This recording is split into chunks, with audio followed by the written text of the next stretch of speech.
Apa nih? Astagfirullahaladzim. Jatuh gue jedak kejedar gedor. Astagfirullah. Hai semua, pada kesempatan kali ini kita bertemu lagi. Di sini kami akan menjelaskan tentang survei awal karakter industri atau bidang atau organisasi yang akan diaudit. Sebelum menjelaskan materi, ada baiknya kami memperkenalkan anggota kelompok 2. Selamat menyaksikan semuanya. Hehehe.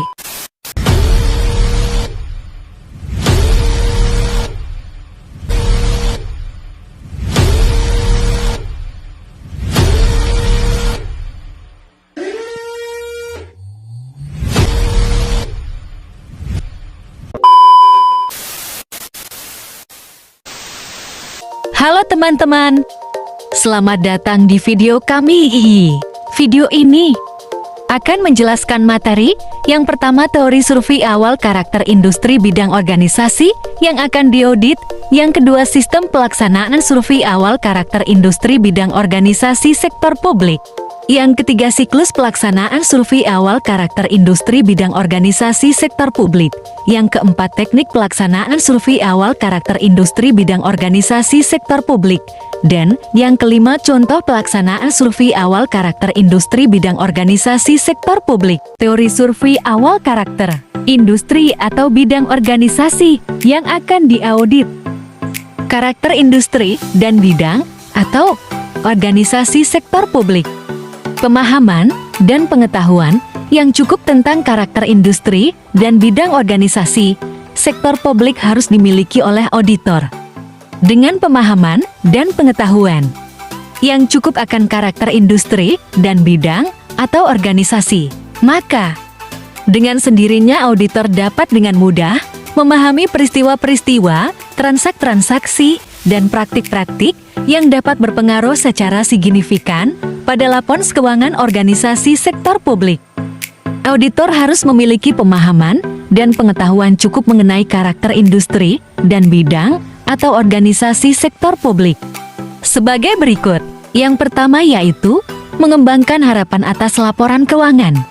Mengembangkan harapan atas laporan keuangan, atau disebut dengan developing expectations of financial statements, melibatkan penggunaan pengetahuan tentang kinerja bisnis untuk mengembangkan harapan atas jumlah yang dilaporkan dalam laporan keuangan. Pengetahuan atas kecenderungan kegiatan utama organisasi sektor publik merupakan hal yang penting untuk menilai kelayakan kegiatan operasi, keuangan, dan investasi organisasi.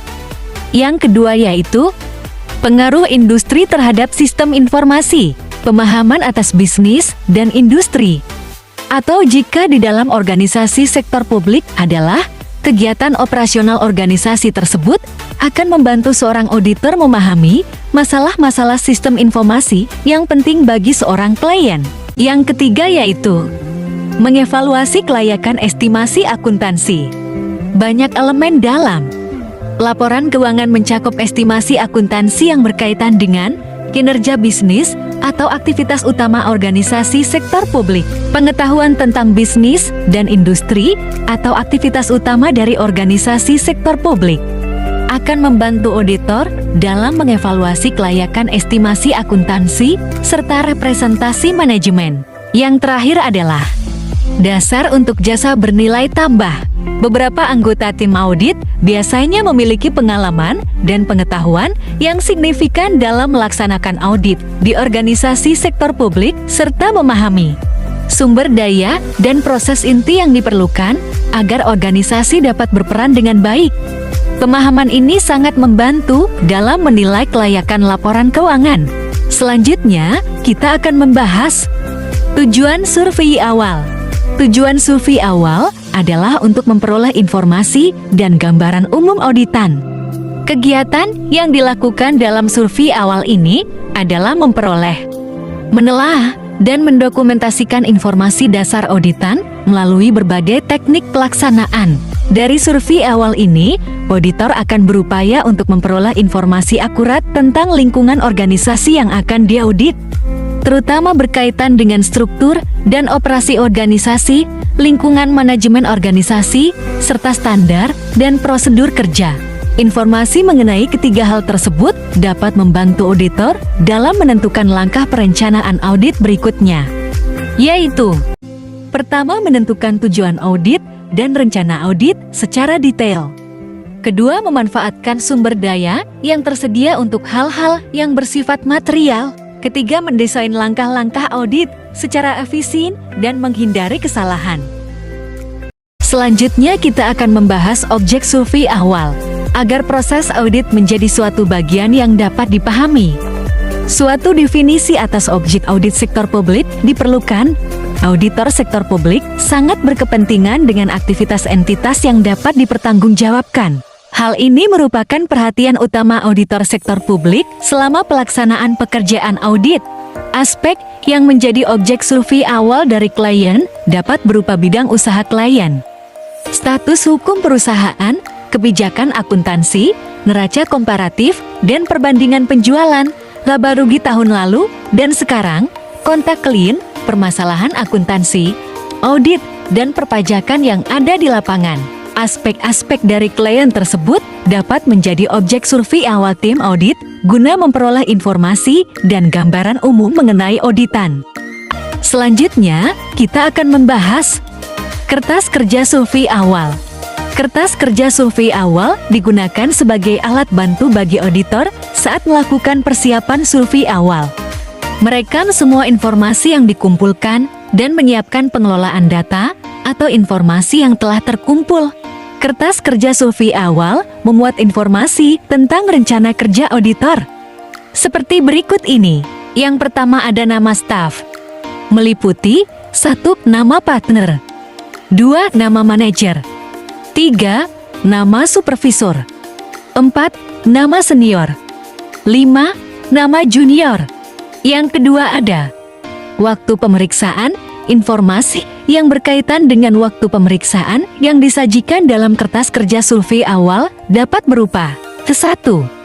Waktu, 2. Lama, 3. Deadline, 4. Anggaran. Selanjutnya ada jenis jasa yang diberikan. Jenis jasa yang diberikan meliputi 1. General Audit, 2. Special Audit, 3. Bantuan administrasi, 4. Menyusun neraca laba rugi, 5. Perpajakan, 4. Bantuan yang dapat diberikan klien meliputi 1. Mengisi formulir konfirmasi piutang dan utang, 2. Membuat skedul, 5. Jadwal kegiatan meliputi 1. Jadwal kerja per bulan, 2. Siapa yang mengerjakan, 3. Berapa jam waktu yang dibutuhkan. Yang terakhir ada bagian penutup. Pada bagian akhir perlu dicantumkan yaitu 1. Dibuat oleh, 2. Direview oleh, 3. Disetujui oleh, harus disetujui oleh mitra. Selanjutnya, kita akan membahas regulasi yang terkait.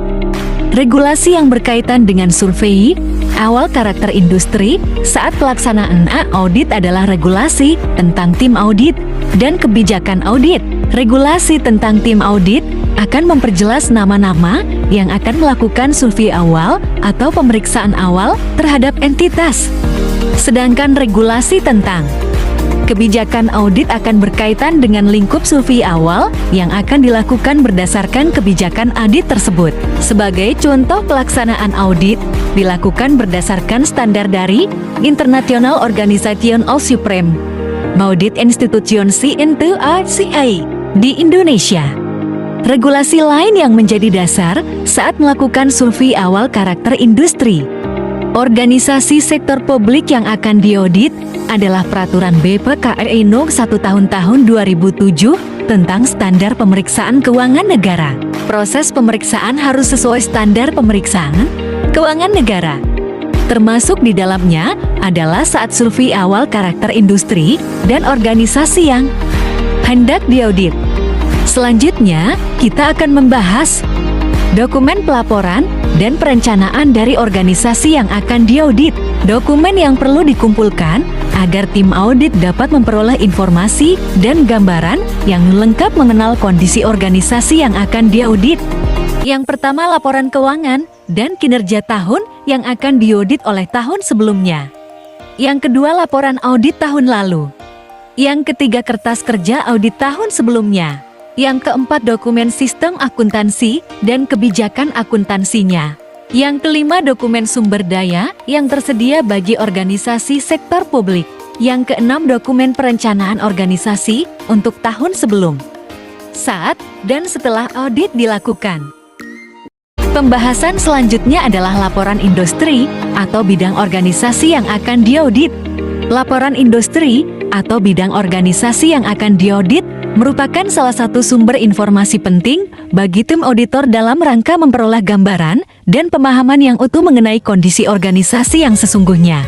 Dari laporan industri atau bidang organisasi yang akan diaudit tersebut dapat dilakukan analisis dalam kaitannya dengan tujuan pelaksanaan audit tersebut.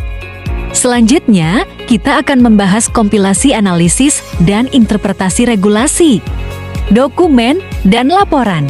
Regulasi.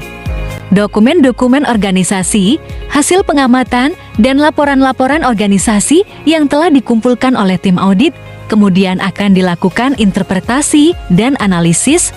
Proses interpretasi dan analisis akan menentukan adanya ketidaksesuaian yang akan dilaporkan atau ditindaklanjuti. Hasil interpretasi dan analisis masing-masing regulasi, dokumen, dan laporan selanjutnya dikompilasi atau dihimpun menjadi sebuah kerangka awal untuk melaksanakan proses audit. Kerangka awal inilah yang menjadi dasar untuk melakukan tahapan audit berikutnya. Pembahasan selanjutnya, kita akan membahas daftar pertanyaan wawancara. Yang pertama ada pertanyaan terbuka. Pertanyaan terbuka menggambarkan pilihan bagi orang yang diwawancarai untuk menanggapi. Mereka terbuka dan bebas menjawab. Jawaban dapat berupa 2 kata atau 2 paragraf. Berikut ini ada 3 contoh pertanyaan terbuka. Yang pertama, bagaimana pendapat Anda tentang kondisi operasional di organisasi Anda? Yang kedua, apa tujuan terpenting bagian atau divisi Anda? Yang ketiga, gambarkan proses mentoring yang tersedia pada organisasi ini. Yang kedua, pertanyaan tertutup atau close-ended. Pertanyaan tertutup membatasi jawaban orang yang diwawancarai.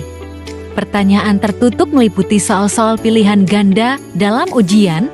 Responden diberi suatu pertanyaan dengan 5 jawaban, namun tidak punya kesempatan menulis tanggapan responden sendiri. Berikut ini ada 4 contoh pertanyaan tertutup. Yang pertama, berapa lama dalam seminggu gudang informasi proyek diperbarui? Yang kedua, rata-rata berapa kali panggilan yang diterima pusat panggilan setiap sebulannya? Yang ketiga, dari sumber-sumber informasi berikut yang mana yang paling bermanfaat menurut Anda? Yang keempat, sebutkan 2 prioritas utama Anda untuk meningkatkan infrastruktur teknologi. Selanjutnya ada juga jenis pertanyaan tertutup khusus lainnya, yaitu pertanyaan 2 pilihan. Jenis pertanyaan ini membatasi orang yang ditanya karena hanya memungkinkan untuk memilih salah satu dari 2 pilihan seperti ya atau tidak, benar atau salah, setuju atau tidak setuju. Berikut ini adalah contoh pertanyaan 2 pilihan. Yang pertama, adakah Anda menggunakan situs untuk menampilkan informasi bagi masyarakat? Yang kedua, setuju atau tidak setuju Anda bahwa pelayanan online tidak begitu aman? Apakah Anda ingin menerima salinan laporan keuangan Anda setiap bulan? Selanjutnya, contoh pertanyaan wawancara panduan eksplorasi. Apa saja sih pertanyaan wawancara panduan eksplorasi? Yang pertama, memperkenalkan diri dan menjelaskan tujuan wawancara. Yang kedua, mengidentifikasi nama dan jabatan yang diwawancara. Yang ketiga, jelaskan posisi Anda dalam organisasi. Yang keempat, jelaskan cara keputusan dibuat dalam organisasi. Selanjutnya, pertanyaan wawancara untuk manajer atau pimpinan. Pertanyaan ini ditujukan untuk semua pimpinan eksekutif organisasi. Berikut ini contoh pertanyaannya.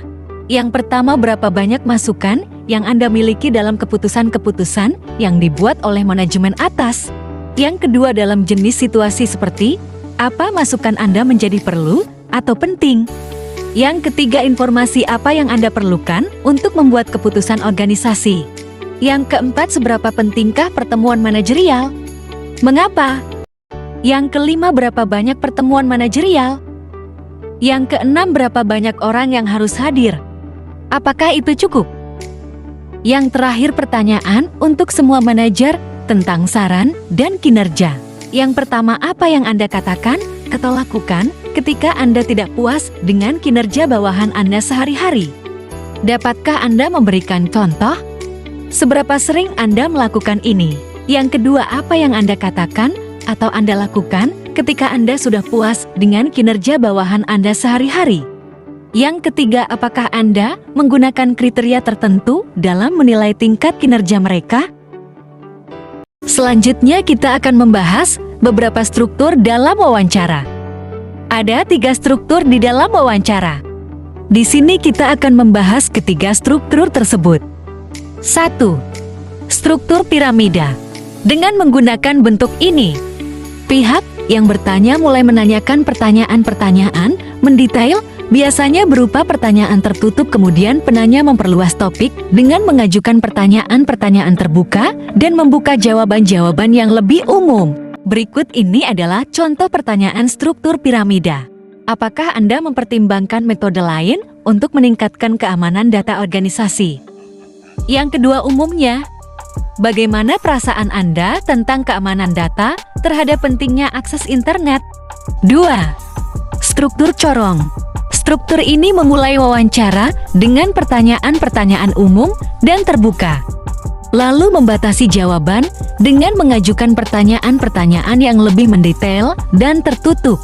Berikut ini adalah contoh pertanyaan struktur corong. Yang pertama, bagaimana reaksi Anda terhadap pencarian berbasis web yang baru di organisasi ini? Yang kedua, departemen mana yang akan mengimplementasikannya? 3. Struktur berbentuk wajib. Struktur ini harus dimulai dengan suatu cara khusus, kemudian menentukan hal-hal yang umum, dan akhirnya mengarah pada kesimpulan yang sangat spesifik. Berikut ini adalah contoh dari pertanyaan struktur berbentuk wajib. Yang pertama, sebutkan 5 jenis informasi yang dibawa layanan penggunaan website organisasi secara gratis seperti yang Anda gunakan. Yang kedua, sebutkan kegiatan-kegiatan promosional yang Anda buat fiturnya di website untuk layanan ini. Materi selanjutnya, kita akan membahas sistem pelaksanaan. Survei awal karakter industri atau bidang atau organisasi sektor publik. Survei pendahuluan merupakan kegiatan untuk mendapatkan informasi tanpa melakukan verifikasi secara rinci mengenai bagian atau fungsi yang akan diaudit dengan tujuan untuk teman-teman bisa melihat poin-poinnya di layar. Selanjutnya, dalam pelaksanaannya, survei pendahuluan meliputi langkah atau kegiatan pokok. Berikut ini adalah langkah atau kegiatan pokok survei pendahuluan. Sebagai berikut. 1. Penyelidikan awal. 2. Pertemuan terbuka dengan manajemen klien. 3. Penelaahan atas dokumen yang ada pada klien. 4. Observasi. 5. Penyiapan bagan arus. 6. Review analitis. 7. Pembuatan laporan atau risalah survei. Selanjutnya, selama survei pendahuluan, auditor harus mengumpulkan informasi esensial yang umumnya diklasifikasikan berdasarkan fungsi manajemen. Berikut informasi esensial yang diklasifikasikan berdasarkan fungsi manajemen. Meliputi 1. Informasi yang berkenaan dengan perencanaan. 2. Informasi yang berkenaan dengan pengorganisasian. 3. Informasi yang berkenaan dengan pengarahan atau pengaturan. 4. Informasi yang berkenaan dengan pengendalian. Selanjutnya, kita akan membahas siklus pelaksanaan survei awal karakter industri atau bidang atau organisasi sektor publik. Ada 3 poin penting dalam siklus pelaksanaan survei awal karakter industri dan bidang atau organisasi sektor publik. Pertama, persiapan instrumen survei. Kedua, pertemuan dengan organisasi yang akan diaudit. Ketiga, pelaksanaan survei. Pertama, persiapan instrumen survei. Pada tahap persiapan instrumen survei, tim audit mempersiapkan berbagai perlengkapan dan peralatan, jenis informasi yang ingin diperoleh dari kegiatan survei. Teknik survei dan personil yang bertugas melakukan survei, perumusan tujuan survei, dan penyusunan langkah kerja survei dilakukan pada tahap prasurvei oleh tim audit. Pada tahap ini, koordinasi dengan entitas auditan harus dilakukan agar tujuan survei dapat tercapai secara maksimal. Pembahasan kedua mengenai pertemuan dengan organisasi yang akan diaudit. Survei tim audit terhadap organisasi yang akan diaudit didahului dengan adanya pertemuan antara ketua dan anggota tim audit dengan pihak organisasi teraudit. Ada beberapa tujuan pertemuan pembukuan dengan organisasi, yaitu 1. Memperkenalkan anggota tim audit kepada pimpinan teraudit. 2. Menyampaikan ringkasan metode dan prosedur yang akan digunakan dalam melaksanakan audit. 3. Menegaskan hubungan formal antara tim audit dan teraudit. 4. Mengkonfirmasi jadwal pertemuan-pertemuan dan penutupan audit. 5. Mengklarifikasi setiap rencana audit yang dirasa masih belum jelas. Pembahasan terakhir adalah pelaksanaan survei. Pada tahapan pelaksanaan survei pendahuluan audit, tim audit berusaha mengumpul semua informasi yang diperlukan oleh tim audit. Kegiatan yang dilakukan pada tahapan survei ini meliputi mengumpulkan informasi yang relevan dengan tujuan survei, interpretasi dan telah data, identifikasi potensi kelemahan, dan membuat kesimpulan, hasil pengamatan, dan data disusun dalam kertas kerja audit survei awal. Informasi dan hasil pengamatan yang telah terkumpul kemudian diinterpretasikan. Setelah semua dilakukan, langkah terakhir adalah membuat kesimpulan hasil survei pendahuluan. Dari kesimpulan ini, tim audit diharapkan sudah memiliki kerangka awal yang kuat untuk melanjutkan proses audit berikutnya. Sekarang, kita masuk ke pembahasan terakhir mengenai teknik pelaksanaan survei awal karakter industri bidang atau organisasi sektor publik. Teknik pelaksanaan survei awal karakter industri bidang organisasi sektor publik ada dua, yaitu wawancara dan kuesioner. Sekarang kita masuk ke pembahasan pertama mengenai wawancara. Wawancara merupakan teknik pengumpulan data yang dilakukan dengan menggunakan pertanyaan secara lisan kepada objek audit. Wawancara dibagi menjadi dua bagian, yaitu wawancara tatap muka dan wawancara melalui telepon. Wawancara tatap muka adalah komunikasi langsung di mana auditor ada dalam situasi bertatap muka dan melakukan proses tanya jawab secara langsung dengan responden dan pihak terkait pada organisasi yang diaudit. Selanjutnya, wawancara melalui telepon merupakan metode pengumpulan data di mana pertanyaan auditor dan jawaban responden disampaikan melalui telepon. Sekarang kita masuk ke pembahasan kedua mengenai kuesioner. Kuesioner merupakan pengumpulan data primer di mana pertanyaan auditor dan jawaban responden disampaikan melalui tulisan. Sekian dari kelompok kami. Jika ada yang salah mohon dimaafkan, jika ada yang sayang mohon diungkapkan.